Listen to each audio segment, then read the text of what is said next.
आप गृहस्थ में हैं, सिर्फ अपनी पत्नी से अनुराग कीजिए, वो भी भगवत भाव से। अगर पर स्त्री के सहवास की भावना करके तुम काम भाव से प्रेरित होकर गलत चिंतन, गलत दृष्टि, गलत आचरण, तो नरक जाना पड़ेगा।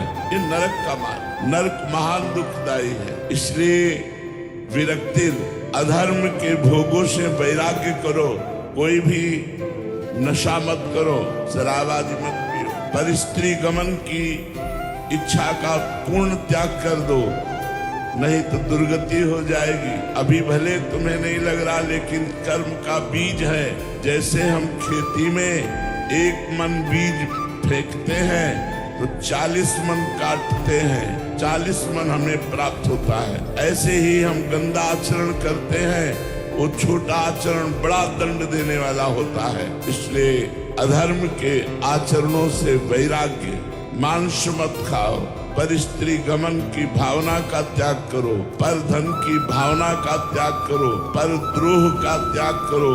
अध्यात्म की दूसरी भूमिका पर आप पहुंच गए। आप गृहस्थ में हैं, सिर्फ अपनी पत्नी से अनुराग कीजिए, वो भी भगवत भाव से। अगर पर स्त्री के सहवास की भावना करके तुम काम भाव से प्रेरित होकर गलत चिंतन, गलत दृष्टि, गलत आचरण, तो नरक जाना पड़ेगा। ये नरक का मार्ग, नरक महान दुखदायी है। इसलिए विरक्ति, अधर्म के भोगों से वैराग्य करो।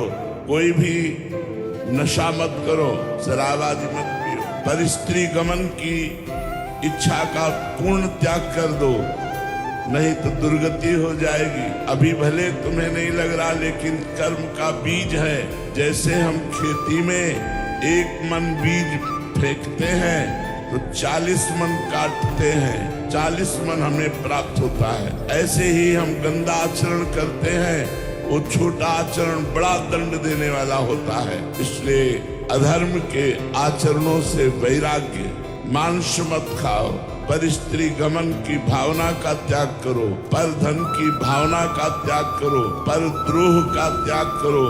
अध्यात्म की दूसरी भूमिका पर आप पहुंच गए।